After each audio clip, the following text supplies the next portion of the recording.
In July of 2021, Antonio Conte's assistant Angelo Alessio said of AC Milan's newest signing, quote, "Milan have added a starter, one who knows the Champions League and has also won it. He will raise the level of Milan. Stefano Pioli is lucky to have him." Some look to Milan's signing of Giroud as yet another aging striker to add to their collection, the injury-riddled yet still effective Zlatan being the other, with the expectation that Giroud would pop in for a goal now and then, and nothing more. And that's sort of how Giroud has been viewed throughout his career, isn't it? At least for most of it, as 2018 changed things.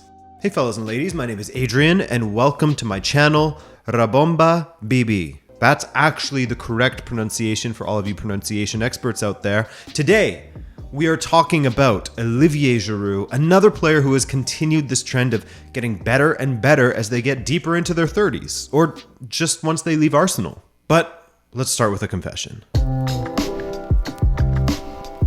Alright, if you've been following the channel for a long time, I'm talking about if you are a true OG since 2017, then you'll know that my opinion of Giroud was very, very different back when he was at Arsenal, and that my opinion of him has evolved as I have evolved as both a content creator and a football fan. Yes, we all evolve as football fans, even if we don't want to admit it or don't realize it. The things we look for in a player changes, the benefits of having certain players in your squad changes, and more. Back in the day, I was highly critical of Giroud when he was at Arsenal.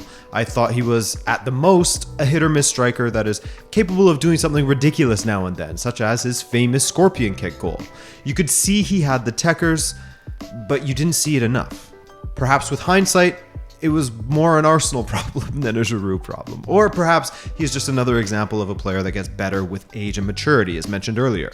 But one thing that he said in an interview completely changed how I viewed him. When speaking to Poet, Vuj, and Timsy on Copa 90, I think it was one of their mind control videos where they play football but have a player in their ear coaching them through the match, you know?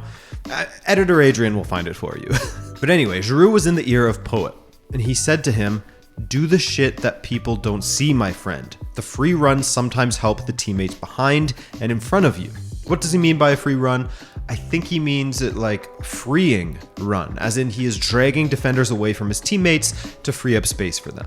This wasn't a new concept for me, as I played competitively for most of my life as either a winger or a striker, but hearing Giroud say, "Do the shit that people don't see," changed how I watch him in particular, changed how I viewed him in the French national team, and changed how I view strikers in particular when looking at their goal output. Again, we mature as football fans. Our views change, and you let go of your ego so you can admit you were wrong about your views on a player. And I am definitely guilty of looking at Giroud in the wrong way.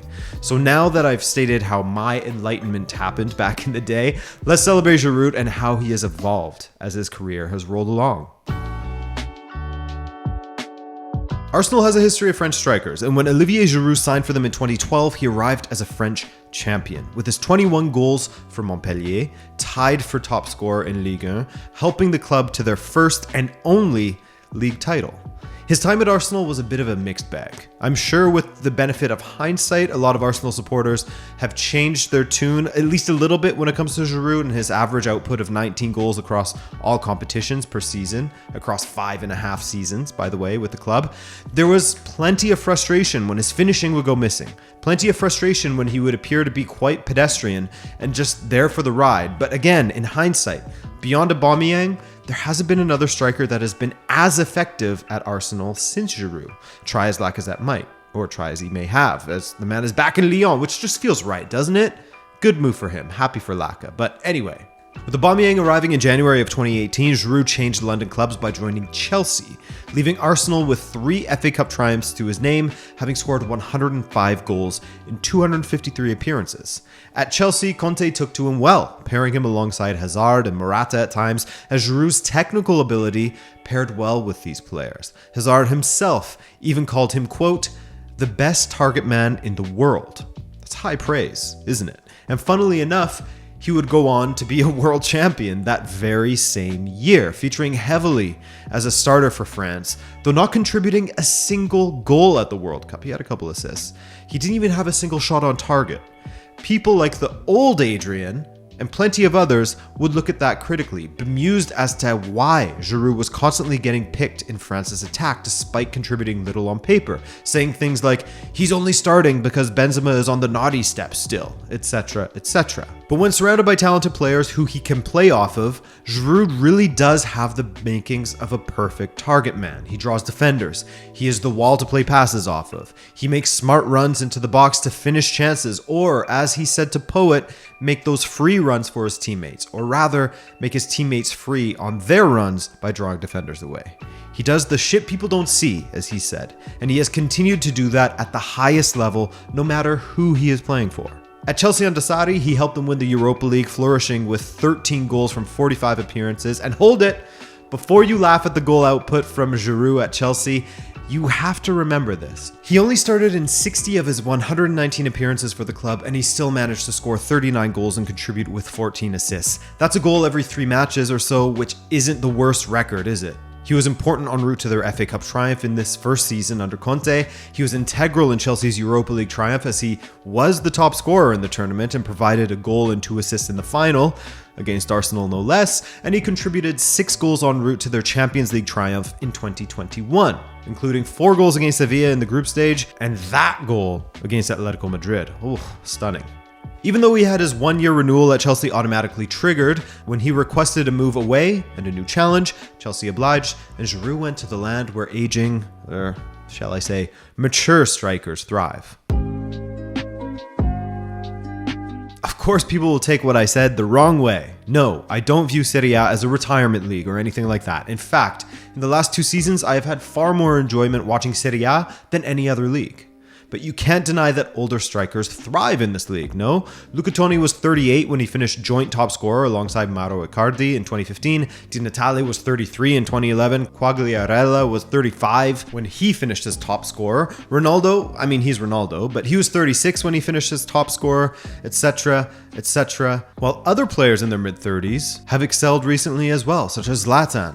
Much like Ronaldo though, Zlatan is Zlatan. These guys will score goals in their 50s. So, for Giroud to change countries at 34 turning 35, you have to applaud him for it, as offers to go to MLS were abundant.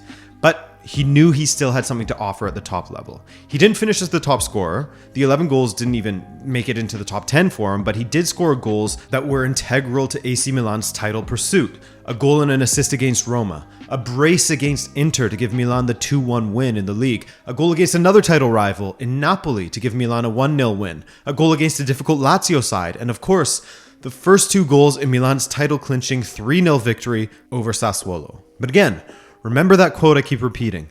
Do the shit that people don't see. Not only does he do that on the pitch, but from his time at Chelsea and AC Milan, his contributions on the training pitch, in the dressing room, and hell, even when he's on the bench have been highlighted by the coaches and teammates alike. He's a pillar of professionalism. Not always the first name on the team sheet, but also prepared to contribute however he can, always there to support the manager by being a leader for the younger players at the club, ensuring their standards never drop. He never complains when he's lacking in playing time, though he of course sought a move away from Chelsea under Lampard simply down to his place in the national team being in jeopardy. Funnily enough, it was Giroud who helped ensure that Chelsea would qualify for the Champions League by scoring 8 goals in 12 appearances to close out 2019-20 season. And clearly his influence within squads, whether that be for France, Chelsea, or AC Milan, speaks for itself. Before moving to Chelsea, Giroud had won Ligue 1 and 3 FA Cups. I won 3 Community Shields, but you guys know how I feel about those. 4 trophies by the age of 31, before going on to win another FA Cup, the Champions League, the Europa League, Serie A, and the World Cup by the time he turned 35. He doubled his trophy count in that time span, and you could say that a few of them were pretty damn big deals. He's a funny player to analyze, isn't he? In hindsight, I want to call him underrated, but there also seems to have been a clear improvement in his game as he got older. But one thing is certain.